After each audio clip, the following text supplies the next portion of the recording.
Excellent. As Lauren said, she wanted me to just give a bit of an intro to myself. I'm a digital strategist and I specialize in helping small businesses and early stage startups. So for the purposes of working with businesses in the Yukon, that has been very good. So my pitch to my clients as a digital strategist is often that I help businesses go from a 0 through a 4 to an 8 out of 10. So I've never made my pitch about perfection or honestly doing anything world class, except for doing world class sort of strategic thinking. It's been about getting things from we're lost and we're murky and we're new and we're confused all the way through to we're really competent. We like our digital presence. Things are working, things are automating themselves, and we as businesses are learning, growing, and our marketing is working very well. So I've done work with the university through the Pivot program, which is how I was lucky enough to meet Lauren. I've also worked with Outfront, Josh and Andy, if anybody's familiar with those gentlemen. We partner a lot on different things.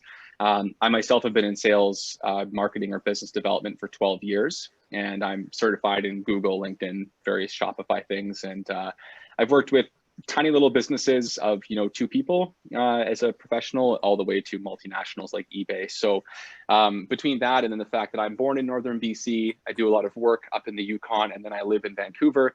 I like to think that in these cases I bring a lot of value because I understand different smaller markets, but I'm also exposed to like having coffee or social distance beers with people like the head of growth marketing at Hootsuite. So I'm very, very lucky that I get to blend my love of small business and working in small communities, even sometimes working in Indigenous businesses, with being where I am physically in the world and having those connections to keep me sharp. So yeah, so today we're going to talk about these sort of 5, sneakily 6, you'll see, things that I'd really like to make everybody aware of. And I believe that this is a very valuable thing to do. And the reason is that when I start to engage with small businesses, I see a lot of people who are maybe 3 months, 6 months, 12 months, 2 years in, and there are these 5 things that they could have done closer to the start that would save just a massive amount of time and money and pain and learning. And we're going to talk about what those things are today. Now, because these things do take a little bit of time, they need to be sort of customized to your own solution. I'm talking about what these things are, and I'm also providing not only sort of like the official links for how to like go in and learn about this topic, but also links that I found really useful in my career as I was learning these things. I'm a hands-on learner. So we're going to talk about more of the overview and less of the actual doing, but I've been really diligent in making sure that I've provided you with a lot of the opportunities to learn. And then you'll also have my email after to, within reason, just like reach out. And if I can help, I'll help out quickly, or I'll point you to a better resource. These tactics are all about improving your marketing efforts in the future, so that even if you do them now and let them sit, these aren't hands-on permanent things. These are do it, set and forget. Even if you set and forget, these are going to have huge impacts on your business. And that's why I always say to entrepreneurs, please do these things right away. The second you decide to start a business, do these things if you can, but the sooner the better. If you do them and then get working with them right away, you'll see better results, but I promise the dividends will be absolutely massive.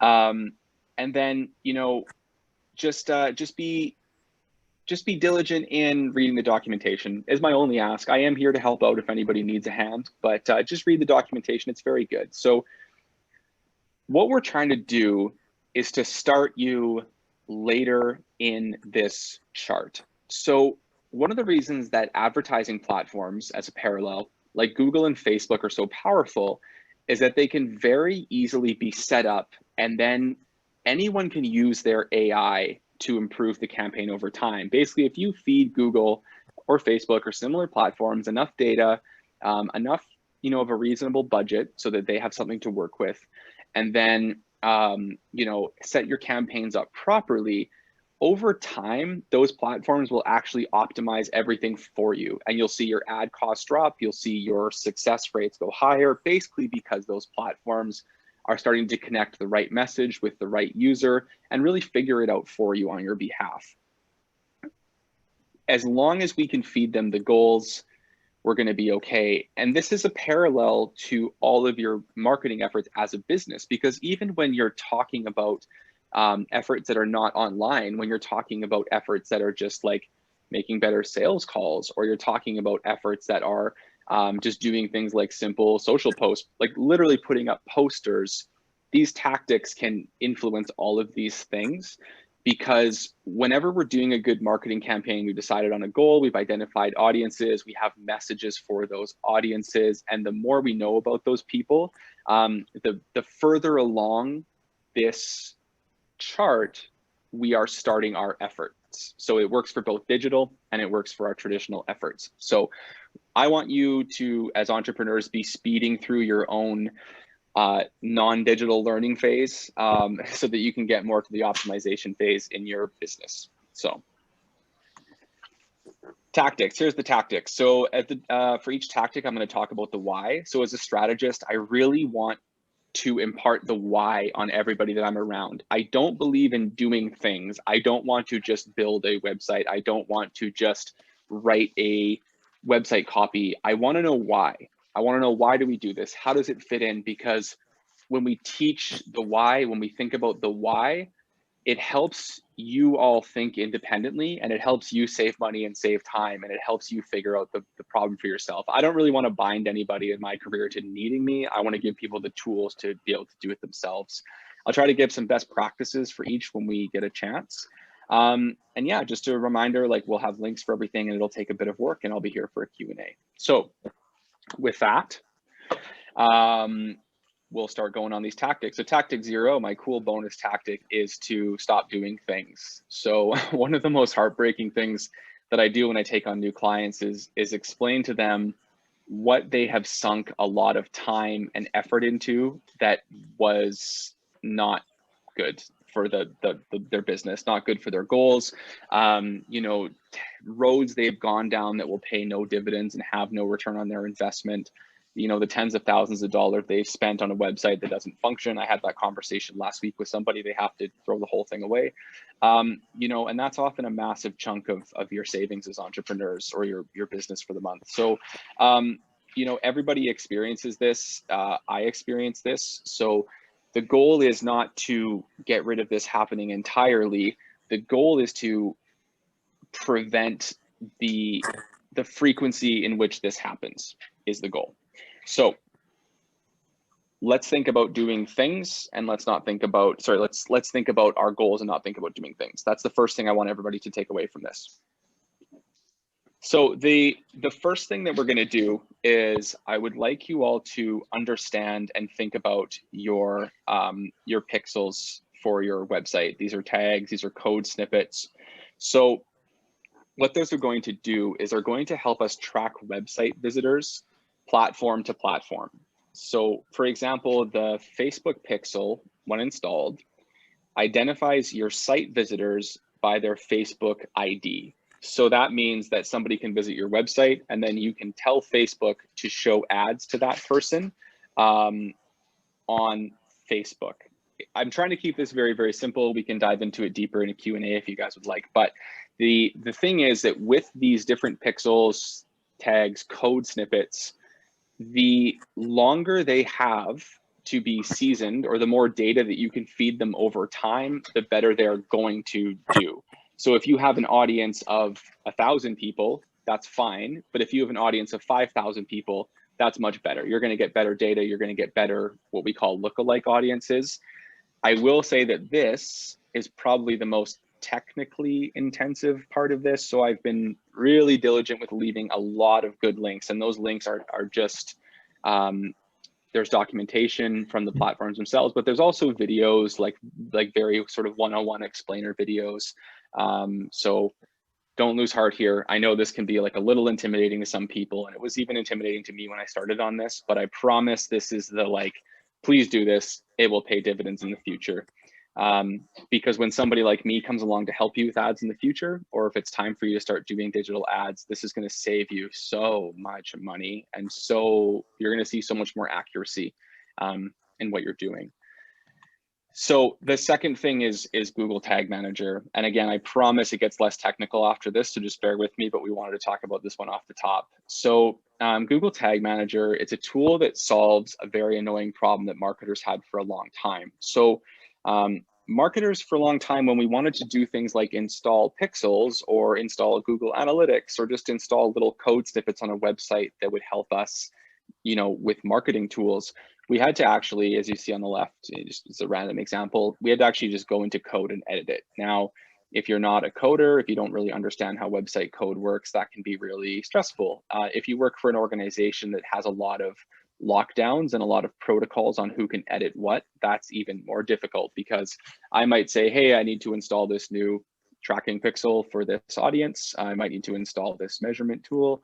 And I have to send an email to an IT department, and then they have to get approval from somebody and then put it in, and on and on and on. It's not a great system. So Google Tag Manager is basically a piece of code in itself that you slide into the code so that you never have to do it again. It sort of replaces the need to do that multiple times. And so instead of having this, having this to the left here, where you have a whole bunch of code snippets you need to add in, we can sort of add in our code very simply in line here, and it's a much more simple process. And a lot of the platforms actually have sort of like 1-click or 5-click integrations where they can say, do you want to install this on Google Tag Manager? Yes, just follow these steps. So with that, this is what's going to be sent out to everybody. At the end of this, I made sure this is like a clickable PDF, but in here, I've included all of the most popular platforms, some documentation on them, and some best practices, because it's very, very tempting right now to get caught in the weeds of this.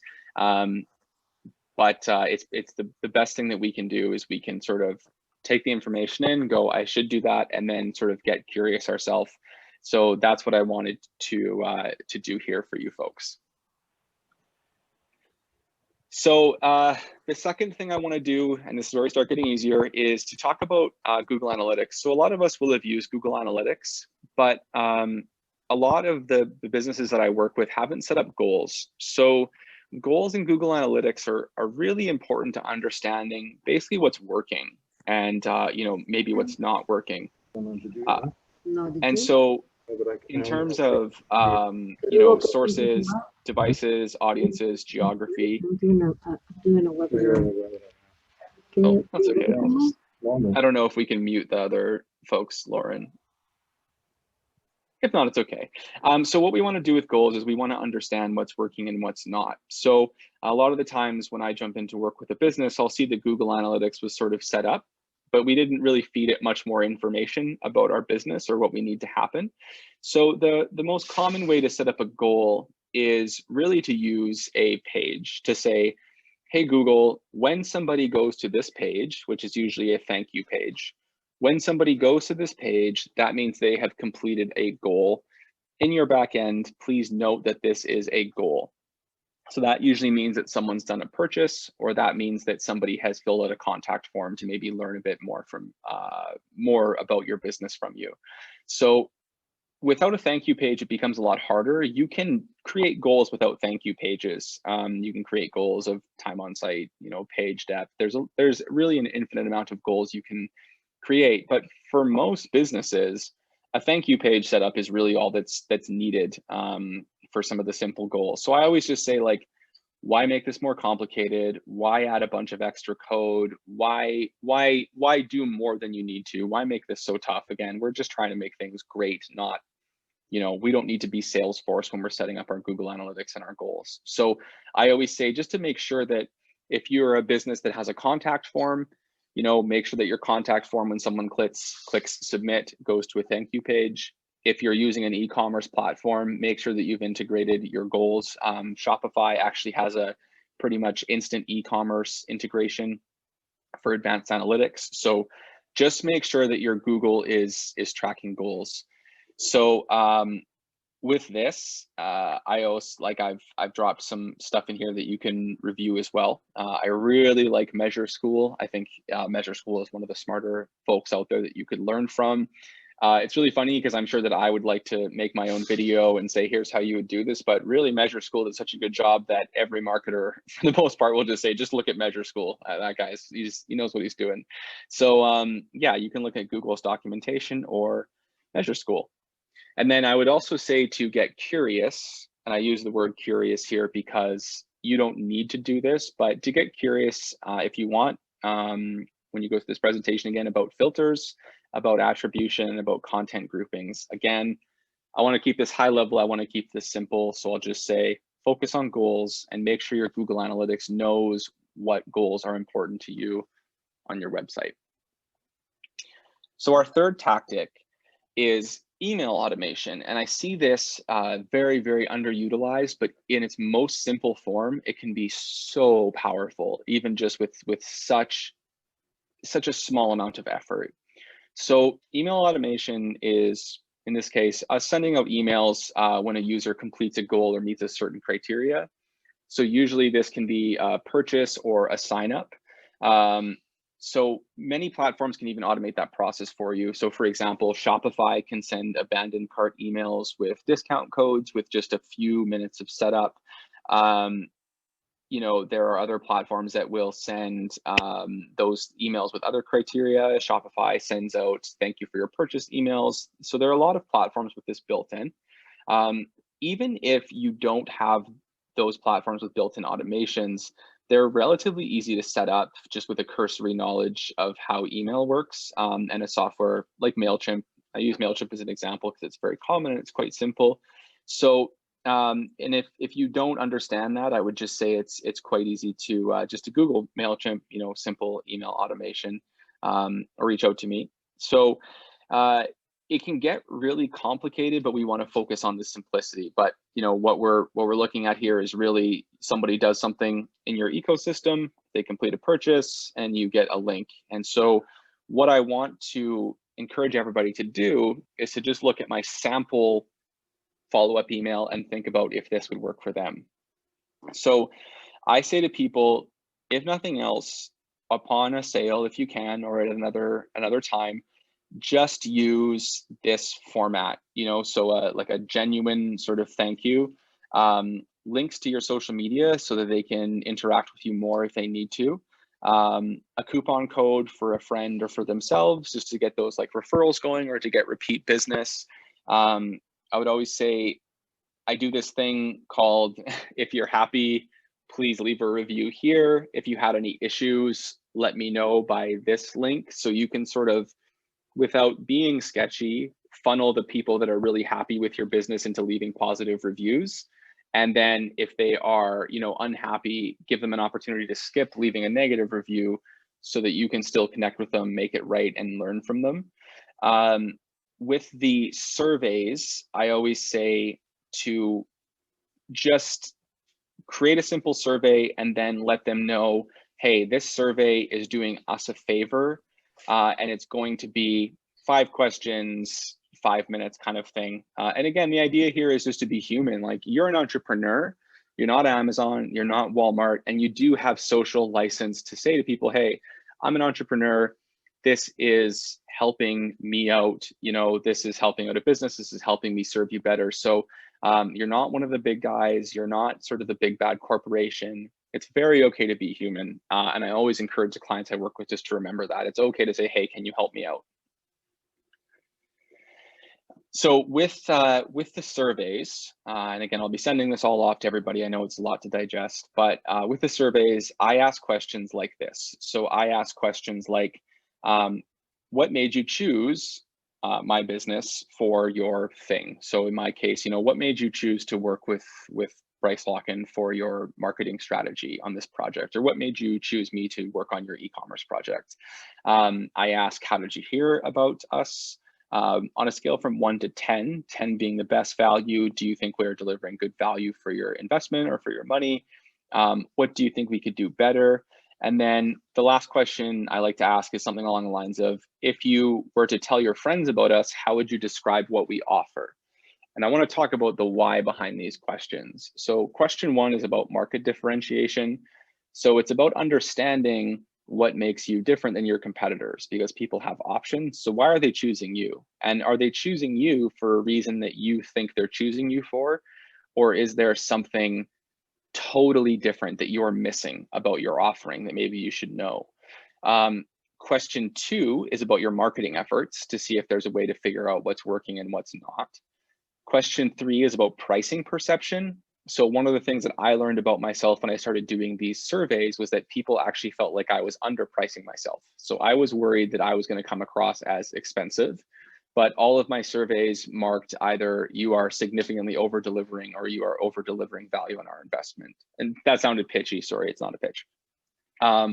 Question 4 is about your weak spots, and it also builds some empathy, because again, you're human. We're engaging in a human to human way, however possible, but it also is just going to help you learn what you can do better.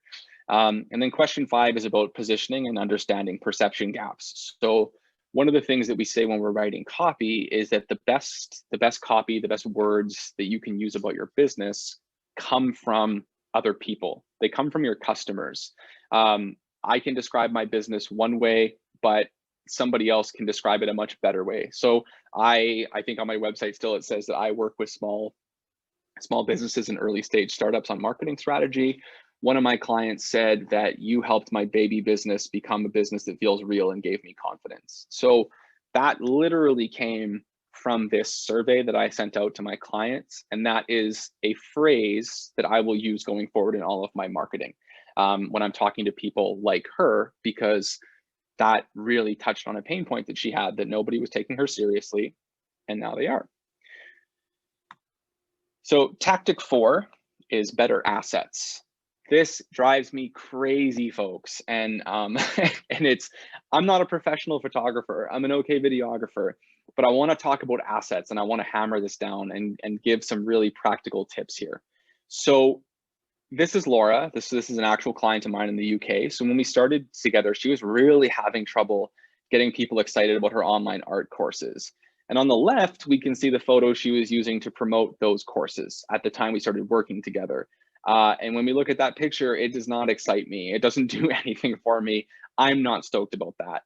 On the right, we can see the picture and sort of this art style and this visual style that we moved towards. She has great assets now. And here's the thing, her entire asset library, all of her pictures, all of her videos, even like just pictures of like the art supplies she uses, she got those all in one night. And I think in like an hour and a half, and I believe it cost her less than the equivalent of $100 to do all of her assets, because she just thought about it differently. So when I'm saying assets, this is a list I wanted to drop in here for future reference to help you think about what should we be doing. So images or videos of you and staff interacting with customers with your faces showing, that's huge. I don't want to see the back of people's heads. Find a way to get shots of you interacting with customers, talking about products. Obviously, your mileage may vary with COVID. Your product in situ, so being used as it would be by a buyer. That's huge for me, especially when you're talking about e-commerce, selling online. A product on a white screen is one thing, but a product being used for its end purpose in a really nice setting is another thing. Behind the scenes content of your product being made or your service, being delivered. I'm adding mic'd up. So video of you giving your elevator pitch about what you do, why you do it, and what you do differently. That's really big. That's a very versatile asset for somebody like me as a marketer to have. It's just you recorded, talking to the camera, giving your elevator pitch, talking a little bit about why. Those assets can really be chopped up and used for a lot of different things down the line. And video is a very high impact medium for your ads. We want to see customers' products. We want to see customer testimonial videos, and then anything progress or time lapse. Just a little shout out to that here. If you build houses, if you make things, if you do anything that has a sequence of events, please take shots, get shots of the process. It is so cool. Think about how much we like watching shows, like how it's made, how much we like watching transformations before and after. Our brains love before and after stuff. Our brains love time-lapse stuff. Take shots of that stuff, put it in a Dropbox folder, put it in a Google Drive, email it to yourself, whatever you've got to do.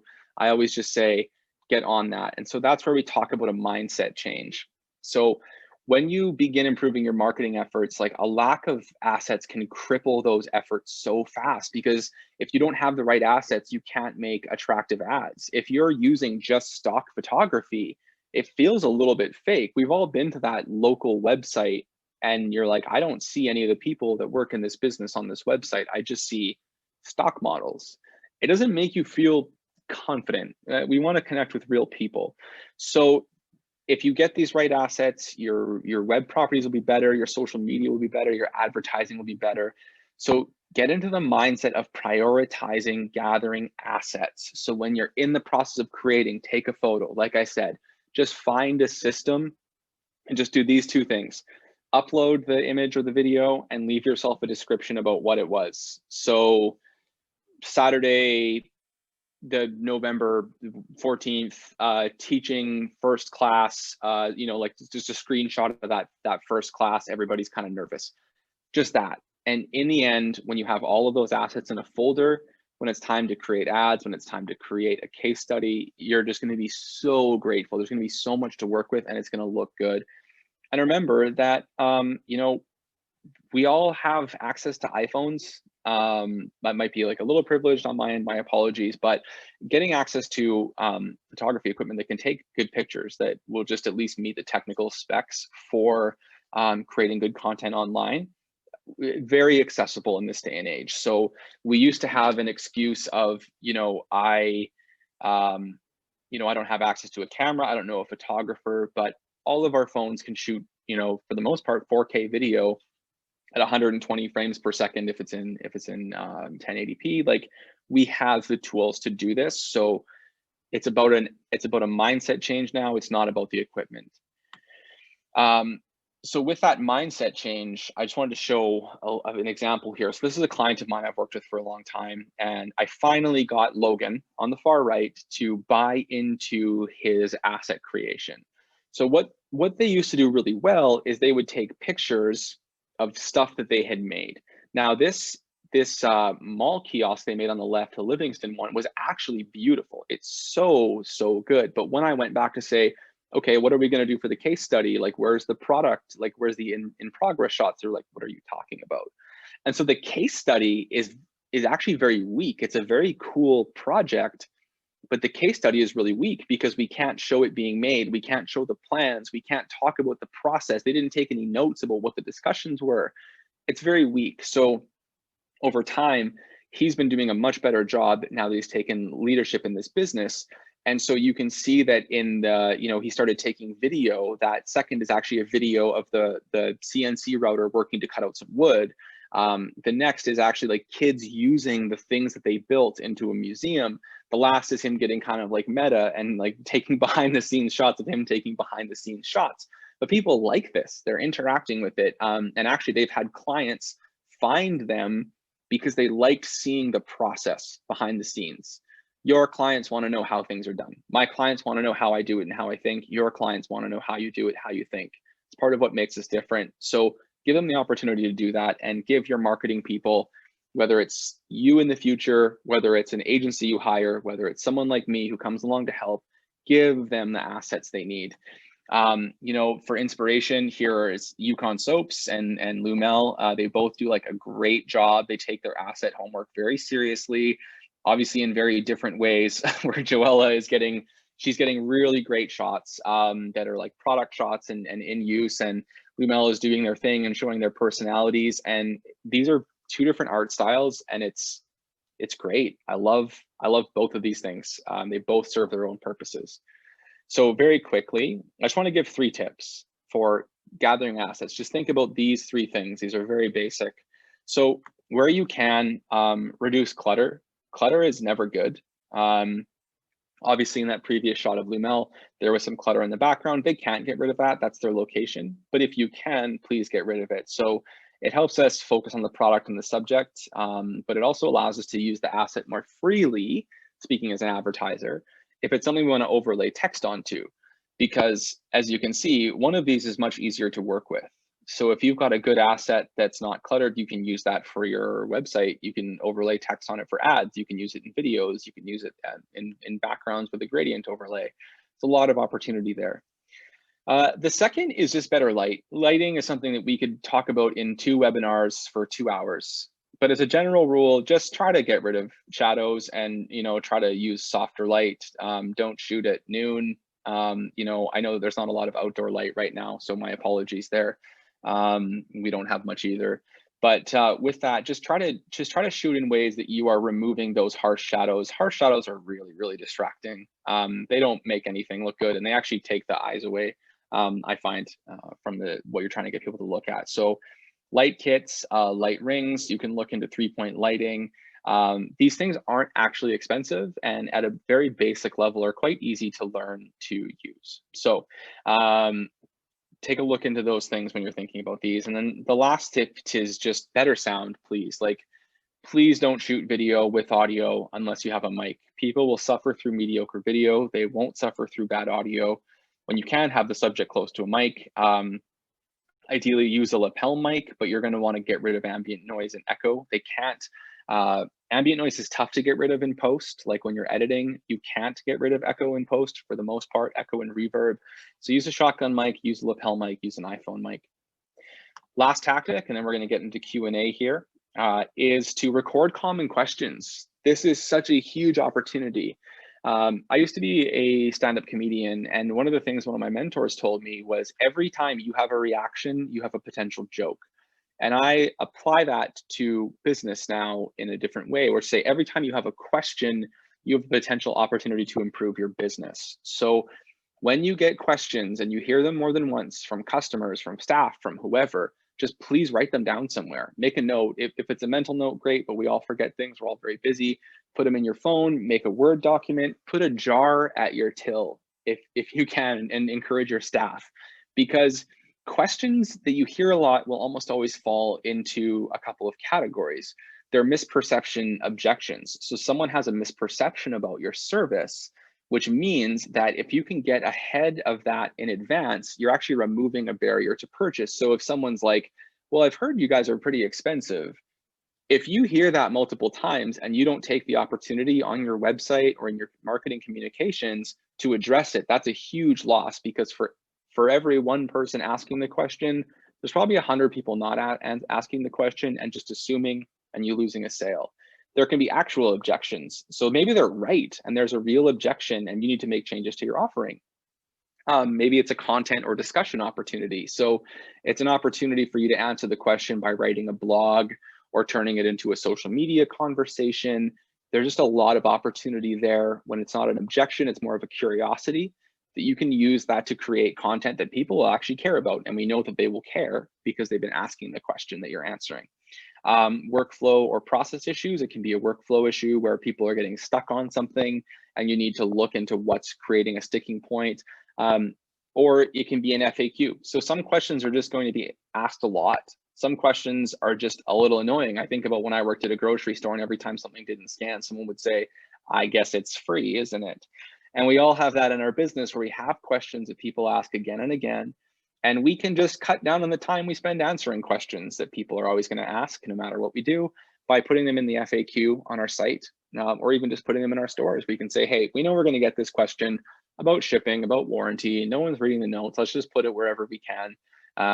And then our staff will spend less time answering that question. So I know that this has been a lot. I am sending this out after.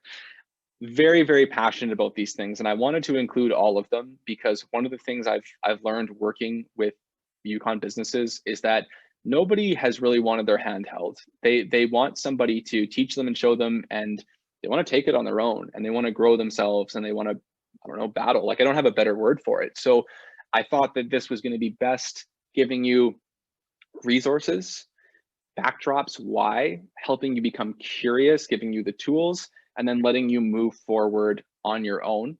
I hope that approach was appreciated and in the end is beneficial. I'd love to hear from you about that, but I now have, and I know that you all don't, I now have an hour and 20 minutes for your questions if you need them. So at this point, Lauren, I'm not sure how you'd like to structure this. If you would like people to chat in with questions and we can all talk, or what you'd like to do, but that is the end of the specific presentation time I have. Yeah, folks, I think that actually I would just get people to get off of mute if you're interested. You can ask questions and that I could read off for the next 20 minutes because I only have 20 minutes as well, or just stick online, but we can ask questions directly. Get yourself off of mute and show your faces if you'd like, or put them in the chat box. Yeah, okay, here's the first one from Caitlin, and I can take that right away. Is questions about pixels and other forms of tracking. Yeah, really good. So we have to be GDPR compliant, which is the new European Union data tracking process requirements. But honestly, very, very easy way to solve this problem is a couple things. Is you can have this is our cookie policy pop up here. Like you can read it here. By continuing to use the site, you are acknowledging these terms of services. I would say to most people, you should have a terms and services page. Obviously, the larger your organization gets, the more important this is. We do have sort of a cultural consciousness of we're being tracked and we don't really like it. But the odds of any of our businesses being slapped with a $200,000 fine off the hop without somebody saying something to us, very, very low. I would say get out ahead of it. You can Google sample terms and services for Canada. You know, we can do pop-ups are built into certain things like Shopify or certain platforms. Shopify will actually generate a terms and service for you if you fill in some blanks. There are websites, there are templates, there are documents all over the place. So I would say look into that, but it's an important thing to do. Don't stress. Somebody's already done it for you, so just find those resources. Trevor, you can email me if you'd like, and Lauren has my email. What other questions can I answer? We went through a lot of things.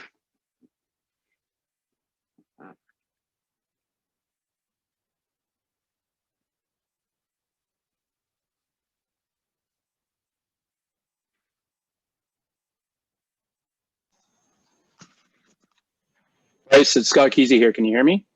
Yeah, I can. Hey, yeah, could you just talk a little bit about pixels and what it is? You kind of went from 0 to 100 there, and I didn't get a sense of what it actually is. Is it a bunch of things? Is it a group of things? Is it one thing?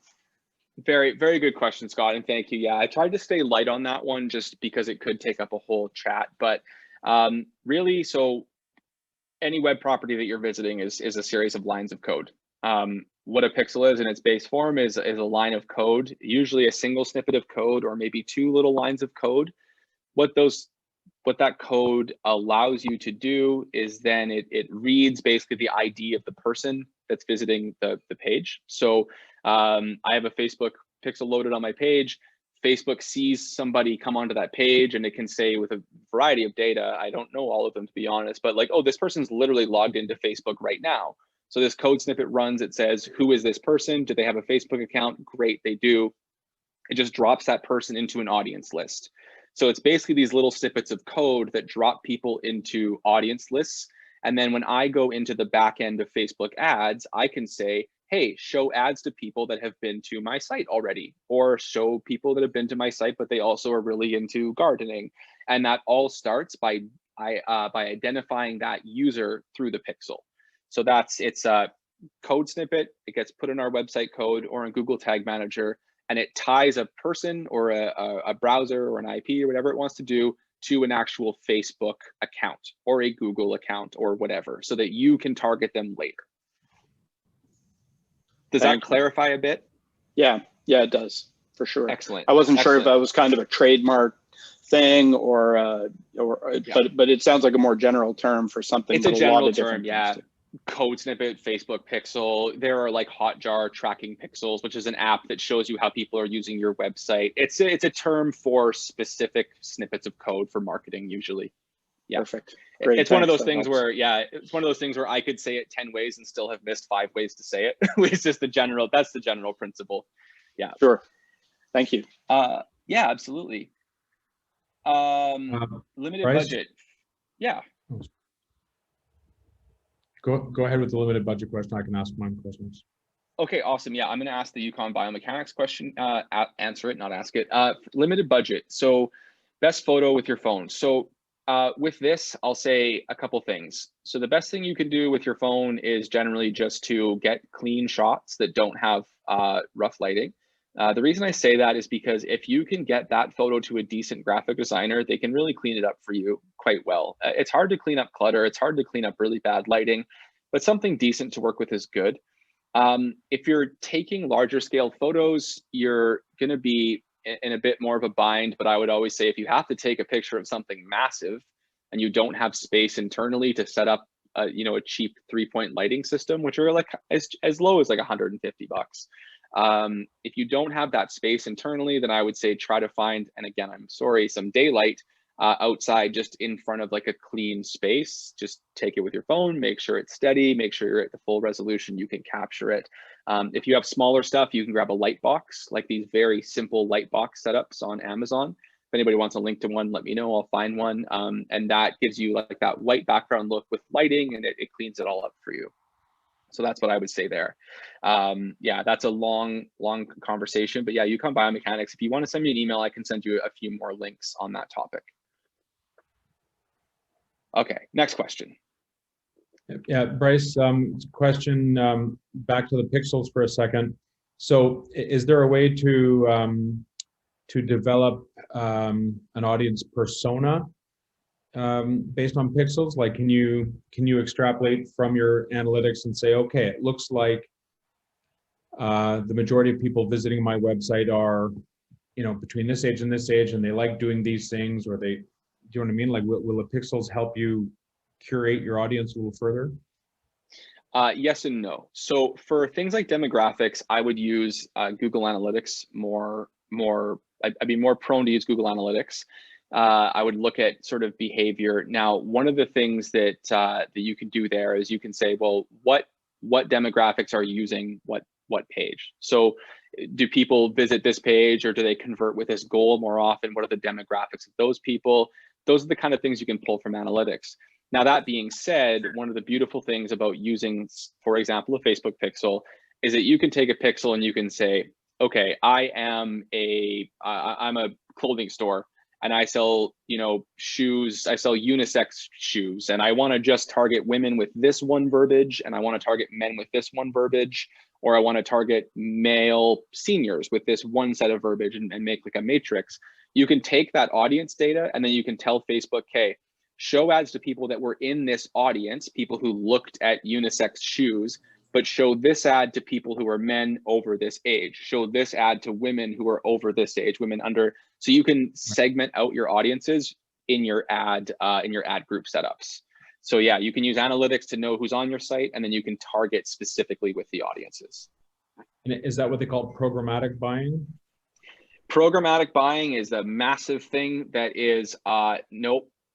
And I say that, I only say that way because I even myself cannot entirely wrap my head around programmatic buying. It is a crazy thing where people sit at physical desks and they use ad exchanges, and it's yeah, I would be lying to you if I said that I, as a 12-year veteran of what I do, can wrap my head fully around programmatic. Yeah, so no, two different terms though. We'll save that for when we can have a plate of nachos together, and we'll. Yeah, absolutely, and I'll tell you everything I don't know about it. So for Natalie, a couple videos to learn Google Analytics and Facebook Ad Manager. Yeah, absolutely. So in the sheet that you'll see a link. Now, that being said, I would always recommend, I can say Measure School is very good, but I do believe that the links that I put in for Business Manager, I put in a third-party one from Hootsuite, I believe, and I think it's one of the best that I've found. If you feel like Measure School and the links that were in there aren't good, please feel free to reach out to me, and I'll send you a few more links if I can, because I am somebody who has to learn myself from doing. I do struggle to read, so like read long form content and learn from it. I generally I do a skim, and I start playing around. It's how I've learned every piece of technology I've ever learned since I was a kid. So I'm always keeping my eye open for guides that can, if they grab me, they'll probably grab most people.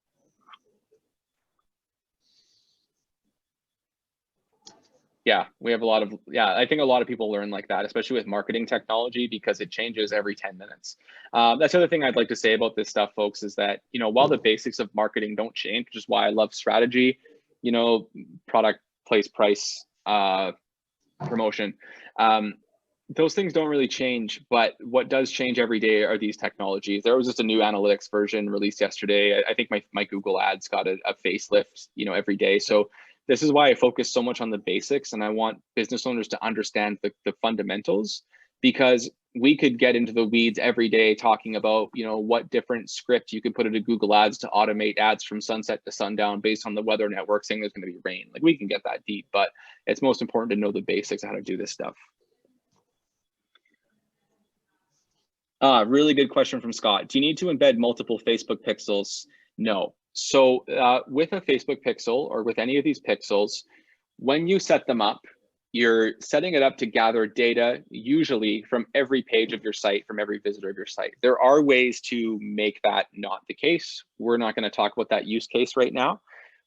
In this use case, what you would do is you would get that all that information, and then you would be able to use, for most use cases, to go into your own back end and then say, okay, well, we set up our goals properly, so we know this group of people converted. We set up the pixel properly, so we can say, hey, create an audience from people who visited this page. So they visited women's shoes, and they visited women's fashion, or they visited both. So we're able to segment that data in the back end and create lists by setting those things up properly. Generally, these tools, these pixels, are very good. They're good at integrating goals. They're good at integrating lookalike audiences or creating remarketing audiences. When I say lookalike audience, what I'm saying there is it's an audience where, you know, Facebook can see, okay, these 1,000 people bought something from you. We have 10,000 data points on each of them because we know everything about everybody. So now we can say that we can create an audience of 100,000 people that we think are very likely to buy as well. So yeah, make sure please install only one thing of everything for what you're doing, asterisk, so no one yells at me in the future if they see this recording. There are outlier cases, but for the most part, 99.9% of businesses, especially small businesses, won't need, you know, specific custom installs of any of these technologies.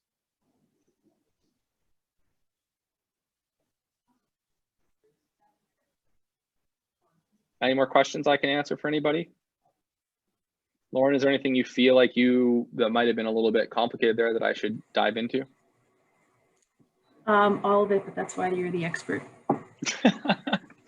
It's so tough. I really do try to keep this at a level where it's understandable, but I recognize that this is, you know, this is a bigger thing.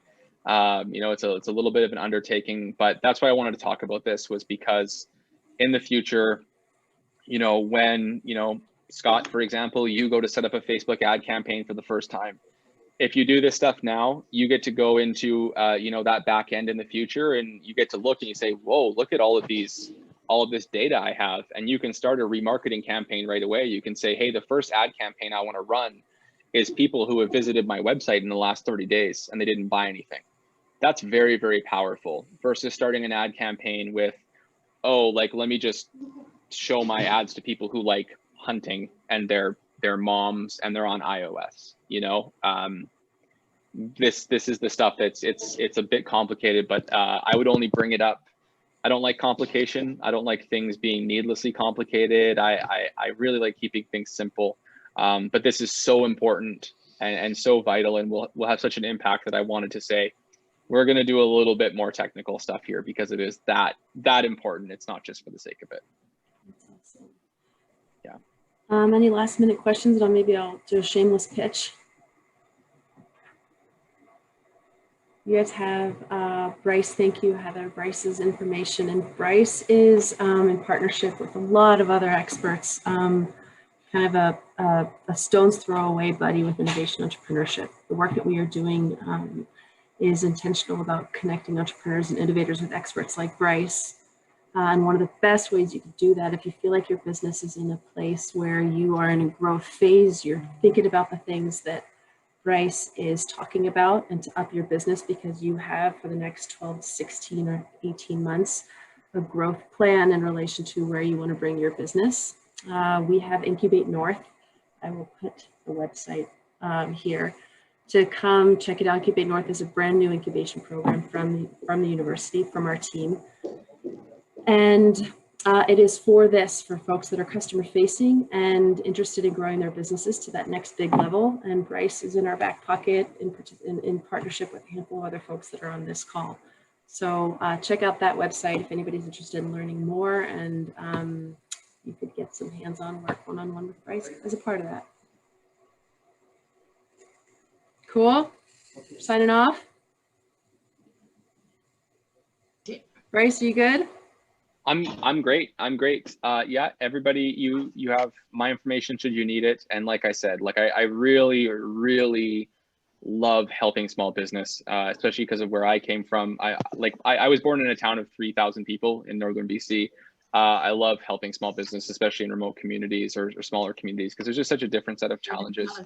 So if you need anything, let me know. I really do love talking about this stuff, and I could go all day, as you just saw me go for 40 minutes straight without a break.